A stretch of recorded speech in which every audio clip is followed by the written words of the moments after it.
A record label is a brand or trademark associated with the marketing of music recordings and music videos.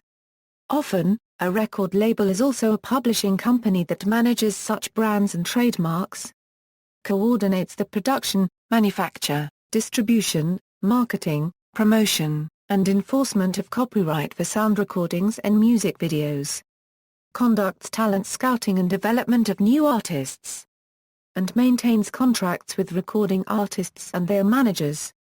The term record label derives from the circular label in the center of a vinyl record which prominently displays the manufacturer's name, along with other information.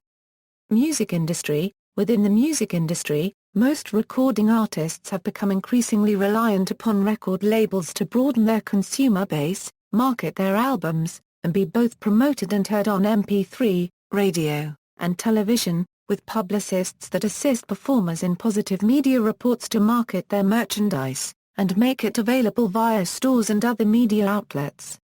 The Internet has increasingly been a way that some artists avoid costs and gain new audiences, as well as the use of videos in some cases, to sell their products.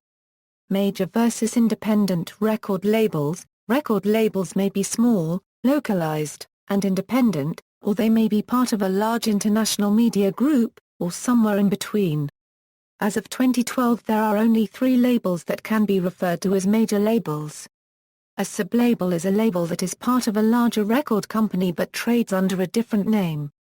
Imprint. When a label is strictly a trademark or brand, not a company, then it is usually called an imprint, a term used for the same concept in publishing.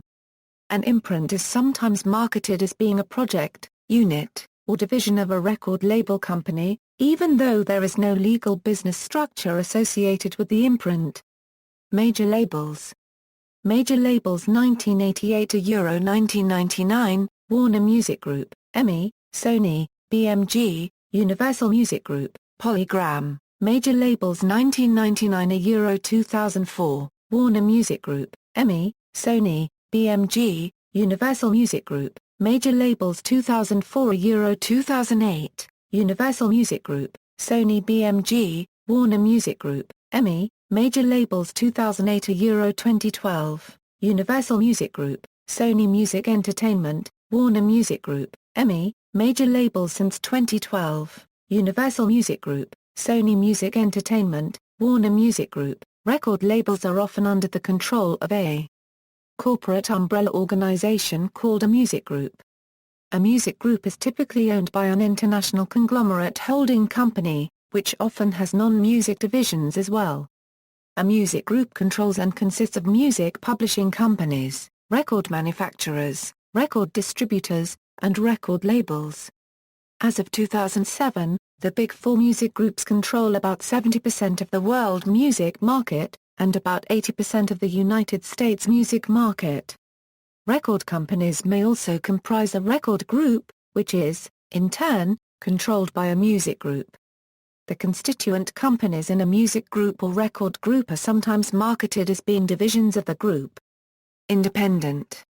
Record companies and music publishers that are not under the control of the Big Three are generally considered to be independent, even if they are large corporations with complex structures. The term indie label is sometimes used to refer to only those independent labels that adhere to an independent criteria of corporate structure and size, and some consider an indie label to be almost any label that releases non-mainstream music, regardless of its corporate structure. Sublabel. Music collectors often use the term sublabel to refer to either an imprint or a subordinate label company. For example, in the 1980s and 1990s, Fourth and Way was a trademarked brand owned by Island Records Limited in the UK and by a subordinate branch, Island Records, Incorporated, in the United States.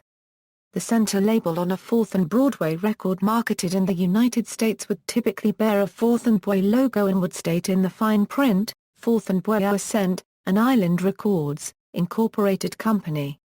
Collectors discussing labels as brands would say that Fourth and Way is a sublabel or imprint of just Island, or Island Records. Similarly, collectors who choose to treat corporations and trademarks as equivalent might say Fourth and Way is an imprint and or sublabel of both Island Records, Limited and that company's sublabel, Island Records, Incorporated.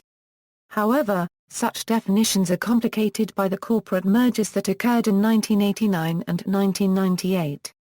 Island remained registered as corporations in both the United States and UK, but control of its brands changed hands multiple times as new companies were formed, diminishing the corporation's distinction as the parent of any sub-labels.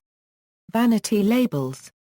Vanity labels are labels that bear an imprint that gives the impression of an artist's ownership or control, but in fact represent a standard artist-label relationship. In such an arrangement, the artist will control nothing more than the usage of the name on the label, but may enjoy a greater say in the packaging of his or her work. An example of such a label is the Neutron label owned by ABC while at Phonogram Records in the UK.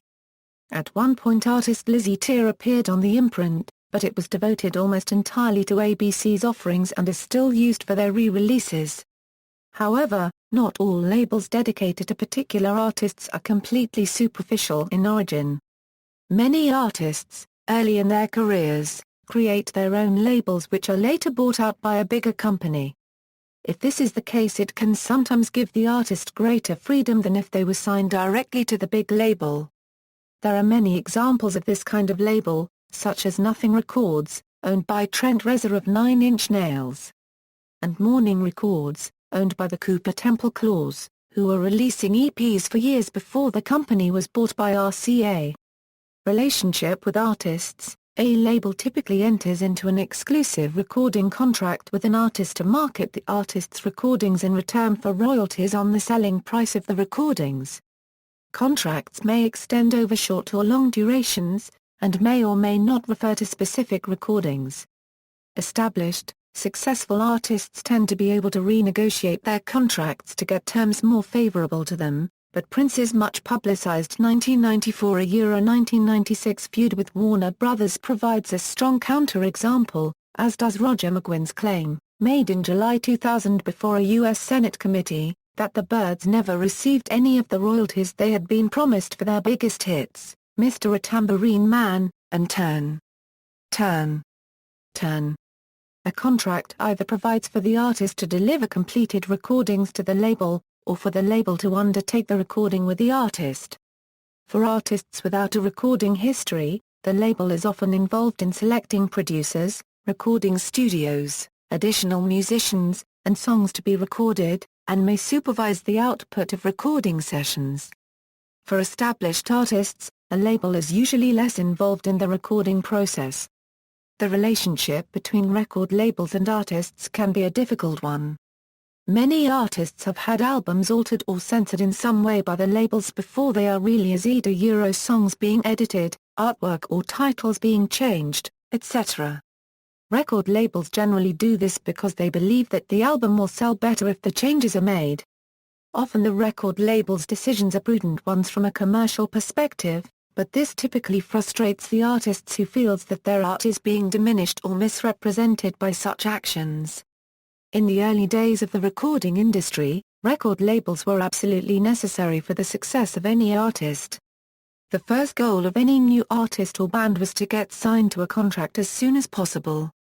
In the 1940s, 1950s, and 1960s, many artists were so desperate to sign a contract with a record company that they usually ended up signing a bad contract, typically giving away the rights to their music in the process. To this day, standard recording contracts define record labels as the rights holders of the music that the contracts cover. Entertainment lawyers can be used by some to look over any contract before it is signed. Through the advances of the Internet, the role of labels is becoming increasingly diminished, as artists are able to freely distribute their own material through web radio, peer-to-peer file sharing such as BitTorrent, and other services, for little or no cost.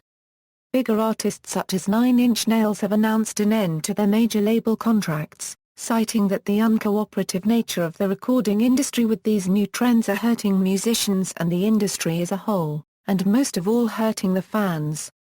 Radiohead also cited similar motives with the end of their contract with EMI when their album In Rainbows was released as a pay-what-you-want sales model as an online download.